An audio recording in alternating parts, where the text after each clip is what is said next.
আসসালামু আলাইকুম। আমি ইঞ্জিনিয়ার মোহাম্মদ জাহিদুল হাসান বলছি। আজকে ঝড়ের দিন, বাইরে অনেক ঝড় বৃষ্টি হচ্ছে। আমাদের সকলেরই কাছে এখন মোটামুটি একটা করে মোবাইল সেট আছে। মনে রাখতে হবে, মোবাইল ইলেকট্রোম্যাগনেটিক ফিল্ডের মাধ্যমে কমিউনিকেশন করে। অর্থাৎ আপনি যখন মোবাইল চালাবেন বা মোবাইলটা আপনার কাছে থাকবে, তখন মোবাইল নেটওয়ার্কের সাথে কানেক্টিভিটি থাকবে। কিন্তু আপনারা ভুল করেও যখন বিদ্যুৎ চমকাবে বা প্রচুর বৃষ্টি হবে, তখন সাবধানে ভিডিও করবেন। বিশেষ করে বিদ্যুৎ চমকানোর সময় মোবাইল বের করে বাইরে ভিডিও করার চেষ্টা করিয়েন না, তাহলে নিজের বিপদ নিজেই ডেকে নিয়ে আসবেন।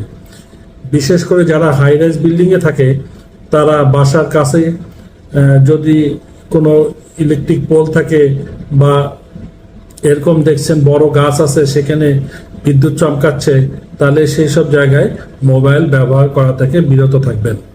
ধন্যবাদ, ভালো থাকবেন। আসসালামু আলাইকুম।